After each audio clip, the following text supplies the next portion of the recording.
Hi, I'm Michael Brendan Dougherty. I met our next guest 14 years ago. I was a nobody who just moved to Washington to avoid law school or even graduating college at all. And when I landed a job that had any letterhead at all, I wrote letters to people whose writing I liked, and one of them was Tucker. And I told him a story. 3 years earlier, I'd been in a Borders bookstore, and I saw his book, Politicians, Partisans, and Parasites, My Adventures in Cable News. And I had 20 bucks. That was all the disposable income I had. So I picked up the book, I sat in a chair in Borders, I read it cover to cover, and I put it back on the shelf.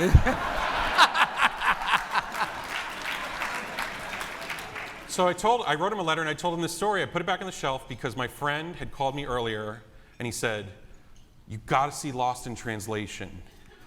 It's peak Scarlett Johansson." So I told this story in a letter, I sent it to Tucker. He doesn't know who I am, I'm a nobody. I get a call 2 days later from Tucker and he says, "You made the right choice." And he said, "And I respect the hell out of you. Let's get lunch." And one of the stars of Tucker's book was a congressman you may remember, Jim Traficant. Anyone remember? He's a House Democrat from Youngstown, Ohio. And when television hosts like Robert Novak addressed him, Congressman Traficant, he would interrupt and say, "Don't call me names." Then he'd start wobbling in his seat, stare directly into the camera, and he would dare the Justice Department to go after him again and vow to take them down. He would lower his head sometimes and speak directly into his microphone and say something like, "Dick Gephardt doesn't have the anatomy to come and see me." So I already knew from cable television that Jim Traficant was a great man. But Tucker's book showed me the whole side of him, that Jim Traficant was the last man in Congress who was proud to come on television stone drunk. So a drunkard, a tax evader, the guy who's basically the last founding father of our country. And Carlson mentions an incident where, coming off the set, he lunges at a 22-year-old producer, says, "Hug me." And she refuses, and he just screams at her, "You goddamn communist!" Anyway, I love Jim. Which she was, by the way.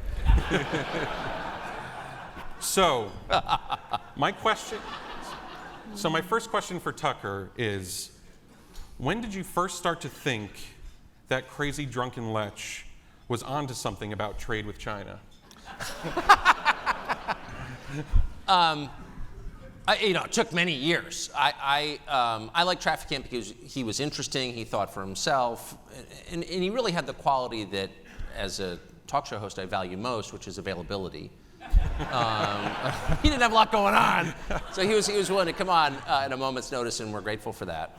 Remain that way. But no, the trade portion of his platform, if you could call it that, took a while for me to understand, and I'm still kind of assessing. I'm not exactly sure what I think even today, but I've always thought that in a society that demands conformity, and increasingly our society does, it's the floridly crazy people who are likely to see the truth. Not the whole truth, no one but God can see that, but flashes of it, who might say something that hadn't occurred to me.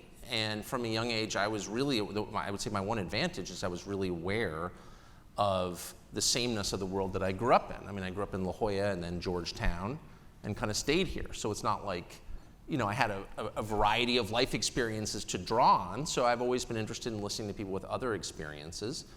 And I've always been open to the idea that what I assume is true as a matter of faith is like completely wrong, because it has been a number of times.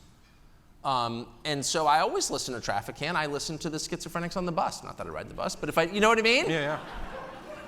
I talk to people on airplanes, and the farther out you are, and by the way, in Washington, again, it is increasingly true, though it always has been true, the more sort of reviled you are, the more sort of written off you are by all the cool kids, the more likely you are to be saying at least something that's true. And here's how you always know.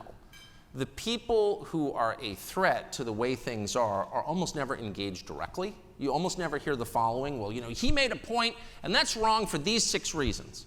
It's always, that guy's a nutcase. Racist, he's a bigot. Okay, yeah, I'm sure he is. Lots of people, whatever. I'm not that interested, actually. Like, what is he saying?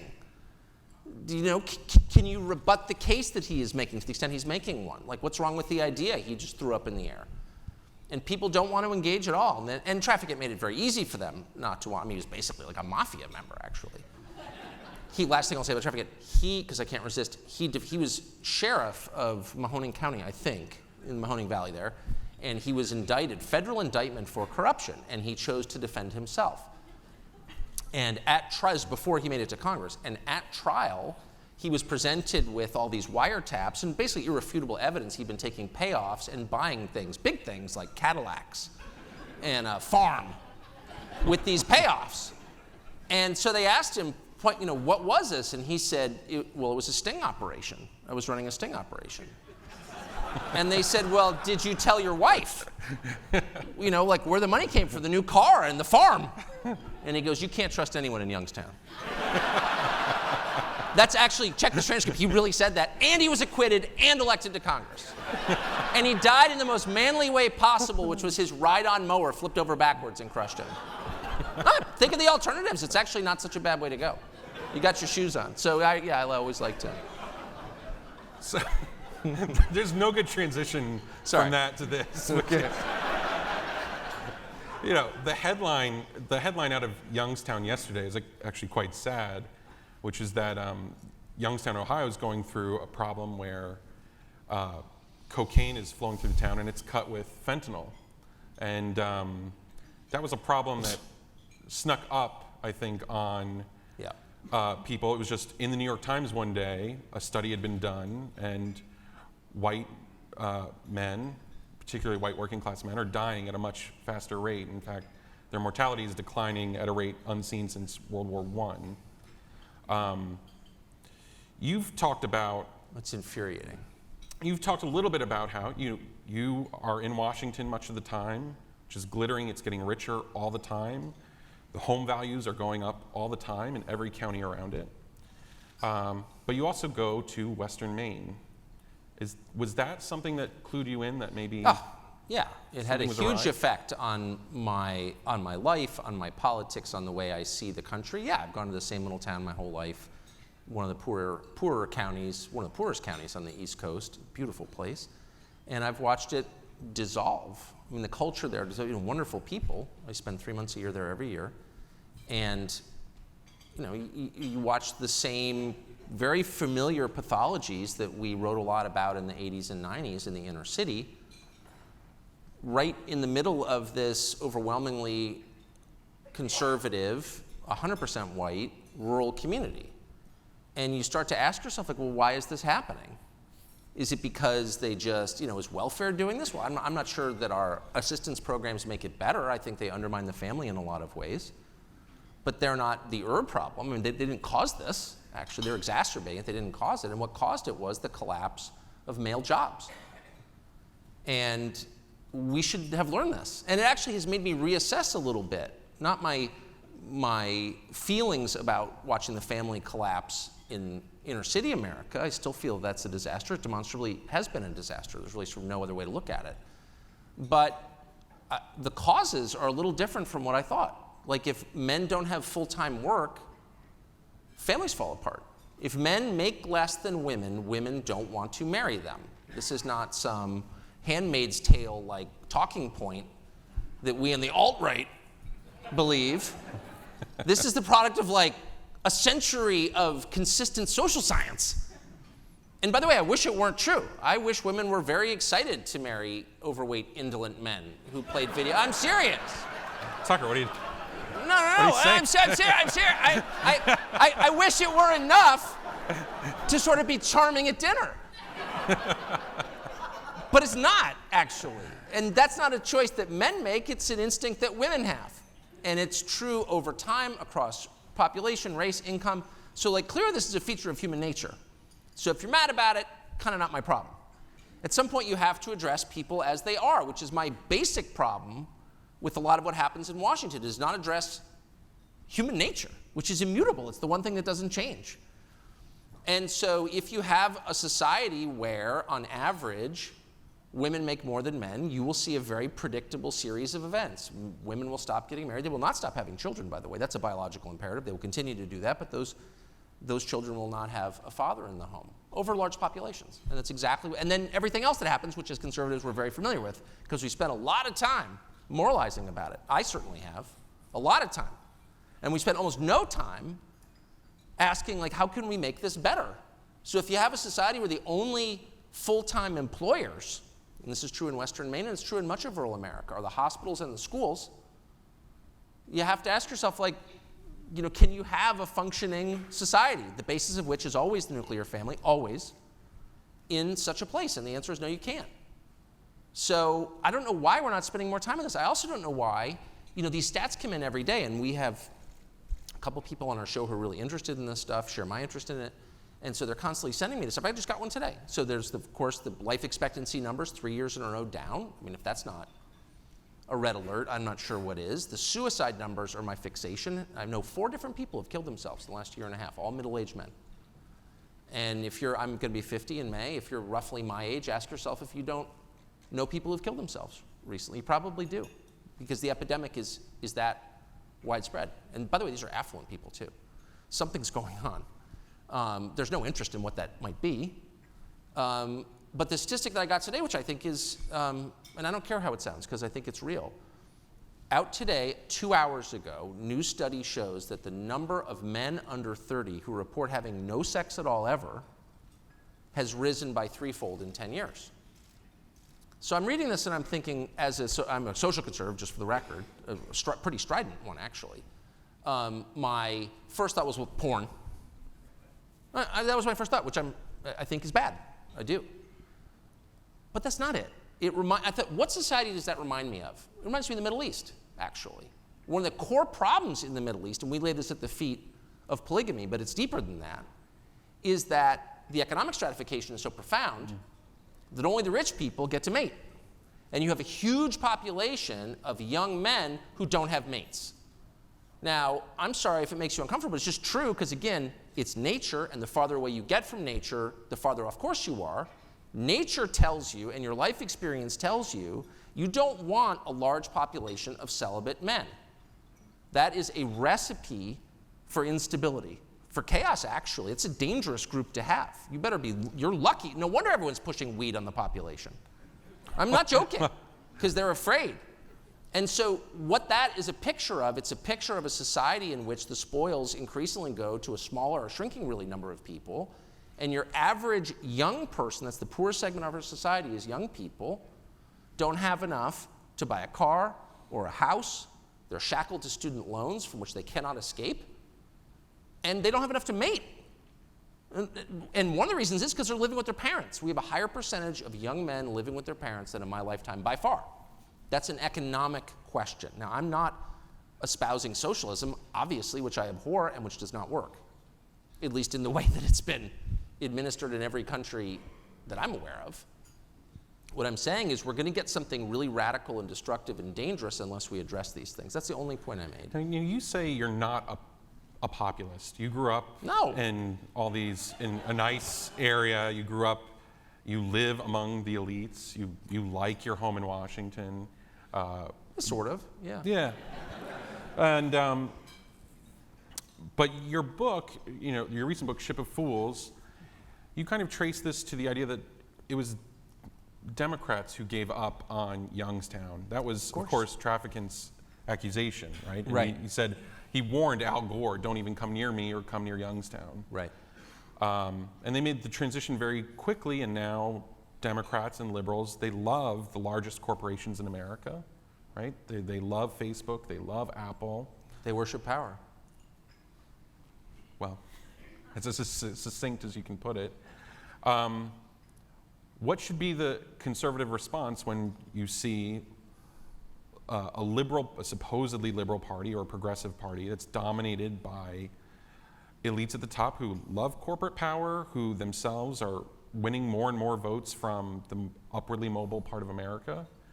And even though the Republican Party has almost tried to repel working class whites from coming in, and in some cases working class Latinos from coming in, they seem to be coming into the party. So what is the role of a conservative in America right now? Or working class black men, by the way, if I could just say the obvious. Yeah. I mean, yeah. I mean, there's no reason that African American men shouldn't be voting for a party that rejects rigid 1970s era feminism, or that stands for due process in the rule of law. I mean, there's just no reason.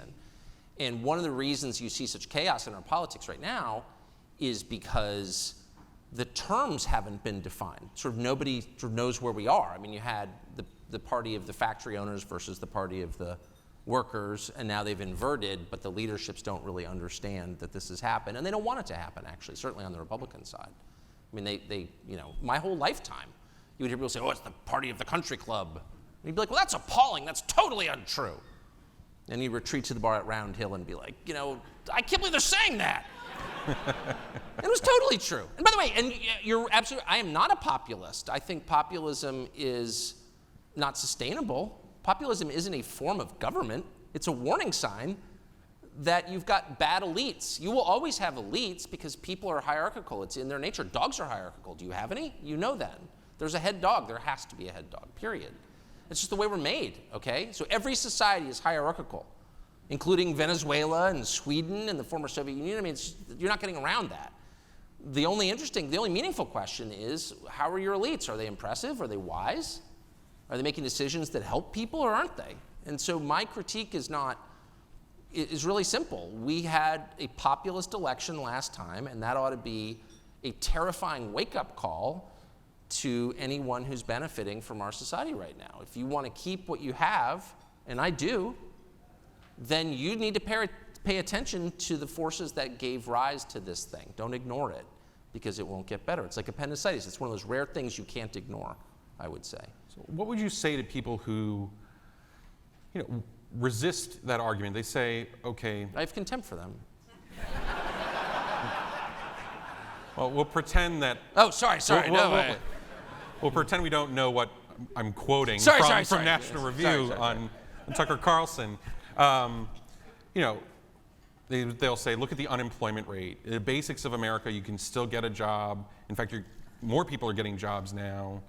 Wages are going up. We're seeing this slack in the economy we didn't know was there, that more men are coming into the workforce, and that you're selling victimhood populism. You're telling people that need to learn how to show up at work on time, the basic skills to get a job, that it's someone else's fault, someone in Washington, someone distant, because you have to keep people's eyeballs on the TV screen because there are commercials to run, and that's the business.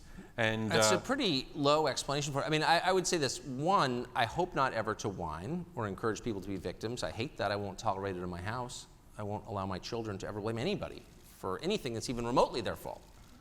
I'm an Episcopalian. I hate whining more than anything. I hate complaining.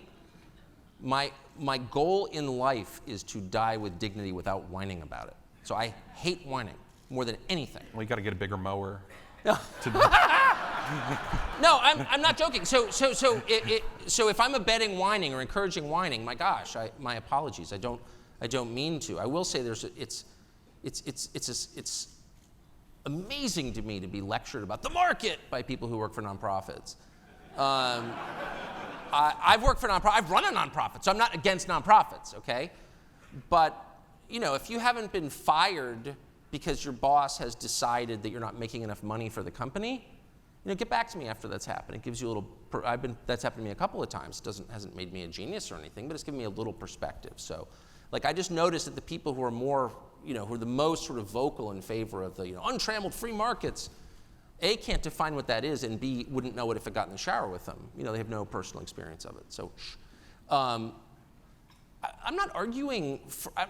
All I'm arguing for is a clear sight picture of what the goal is. That's all I'm arguing for. Okay, I'm not arguing for a different economic system. I'm not arguing for higher taxes on anybody. I'm not exactly sure what I'm arguing for. I'm not a policy guy. I'm a talk show host. But I sincerely believe that no problem is solved unless you have a very clear image in your mind of what you want the result to be. What are we shooting for? All this, trillions of dollars in the American economy, all this effort and IQ points focused on public policy. When it's all done, what do you seek to have? And the vision that I have for this country may be different from the one you have, but what I'm arguing on behalf of is a system where people who have no special advantage, including cognitive, people with an IQ of 100 who make 70 grand a year, have got 3 kids, living no place special, who don't know anybody, can have sort of a decent life. I'm not hoping they're all going to become entrepreneurs, whatever that is. I hope that talking point has died. It's too stupid. Most people are not going to be entrepreneurs. They can't pronounce it. It's like some French thing. That's not the goal, is entrepreneurship for the masses. And shame on us for claiming otherwise. The goal is to have just like a normal life. And not a guarantee that your kids will do better than you, but a reasonable, plausible hope of it. I'll tell you what the goal is demonstrably not. A country where the suicide rate is going up. You can throw any numbers you want at me. I don't care what the GDP is. I definitely don't care what your fake unemployment statistics say, because they're fake. And I really don't care what your inflation numbers say, the fakest numbers of all. All I care about is how people are doing. Think of it like your kids. You could be like, well, I don't know, you went to Choate and Middlebury. You're fine. It's like I'm on the verge of killing myself. I'm sorry, you didn't hear me. You went to Choate and Middlebury. You're fine. And it's like maybe the steps that you thought would produce the result that you desired were the wrong steps, or who knows what happened, but it doesn't matter because we're not getting to where we need to be. Right. If you have a 23-year-old kid and you say, hey, this 23-year-old kid has a mid-6-figure GDP, and we count it in all the college debt that he has. Or whatever. Maybe it's not primarily economic, or maybe there's something in the food. I mean, honestly, why are testosterone levels going down? Really? What happens when they go down? I mean, get to 50 and you know what I mean? It's like, that's a disaster. Is NIH on this? No, not at all. It's not interested. Sperm counts, way down. But we're like, oh, we can't talk. Really? Are you interested in continuing the species? Like, these are the most basic markers of how you're doing. Life and death, like, that's all that matters. And we're completely ignoring that in favor of the most abstract, cooked, stupid, totally immaterial numbers. They don't tell us anything. Those numbers tell us a lot. They don't tell us what the solutions are, but they tell us what the conversation should be.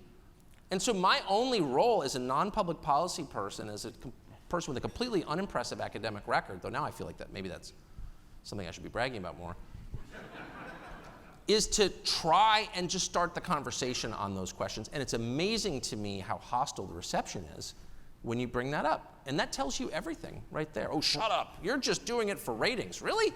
If I was just doing ratings, we'd do the Benghazi show every day. You know what I mean? Like, really? No. I sincerely mean it. Do I seem like I don't mean it? Do I seem like I'm pretending to be a populist? Why would I be do you know what I mean? Like, none of this stuff affects me personally, just to be totally clear about it. I'm always going on about immigration, not because it has a single downside in my life. Not one. Not a single one. I mean, the biggest downside is my neighbors hate me for it because it's like a threat to their nannies. Okay. I just really think it's true.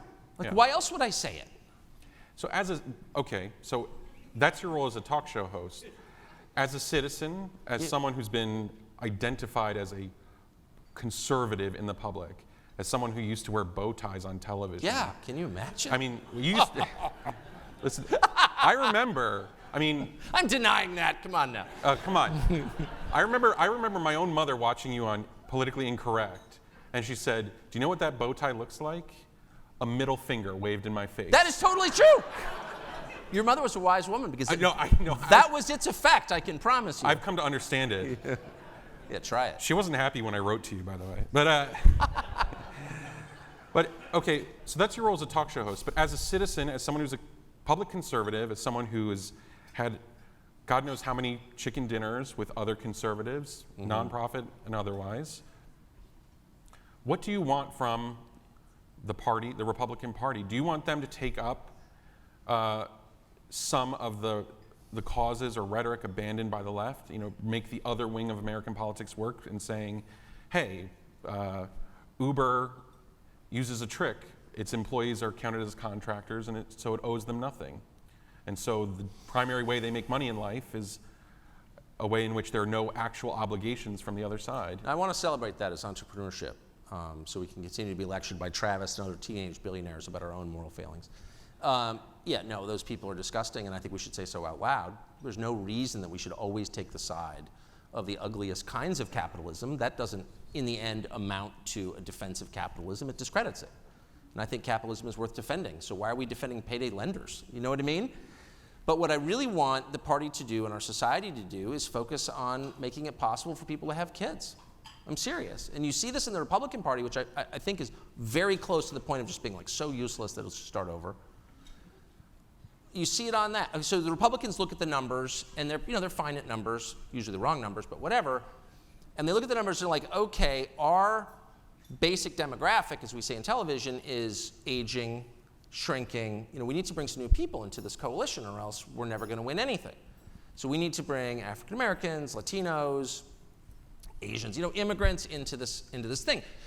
How do we do that? So then Frank Luntz shows up and he's like, I've got a good idea. Just be super liberal in immigration. They'll love that.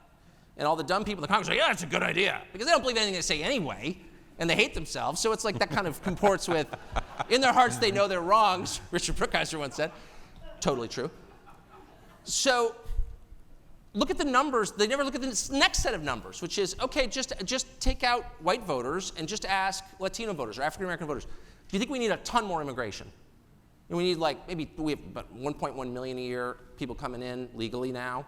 Let's double it to 2. How would you feel about that? They're not for that at all. What are they for?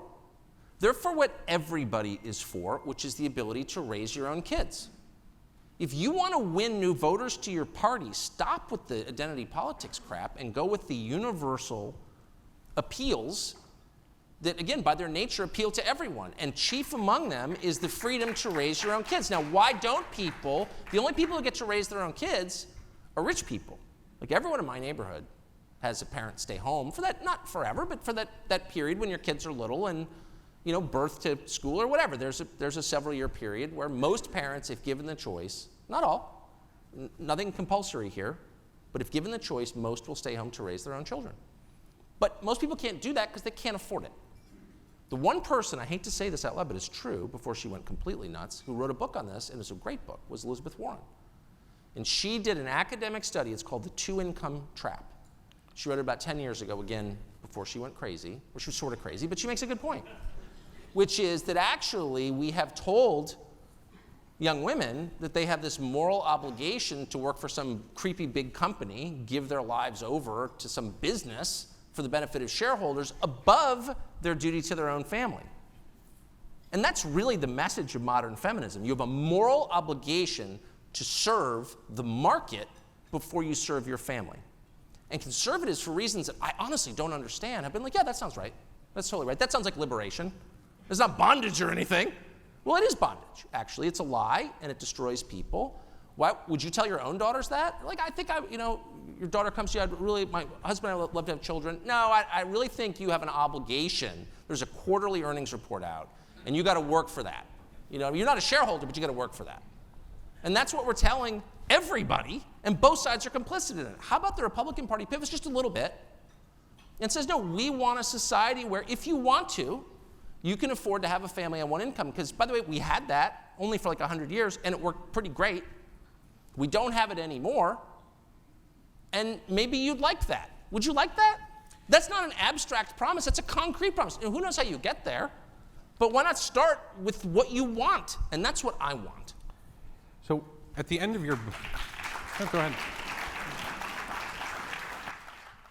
At the end of your book, right? So you're this. You made it to the end? You're the only one. I know. Well, I can skip, If you, I expensed it too, so. You're a good man. At the end of your book, you're this populist raging maniac now, despite your protestations. But you end your book saying, think about what they want, the people. If they start dying younger or killing themselves in large numbers, figure out why, care about them. If the majority is worried about something, listen. Give them back some of their power. If they have strong feelings about an issue, don't overrule them, even if, maybe especially if, their views seem reactionary. You can't force enlightenment by fiat. In a democracy, you can only persuade. And I think if that's populism, if that is raging populism that destroys countries, let's bring the fire. Let's do it. Well, you don't have an option. You don't have an option. I mean, that's all. So what people forget is how rarely tried democracy has been. So between the Roman Republic and like the American Revolution, not a ton of democracies. What would be the number? Pretty much zero. Certainly none tried at scale.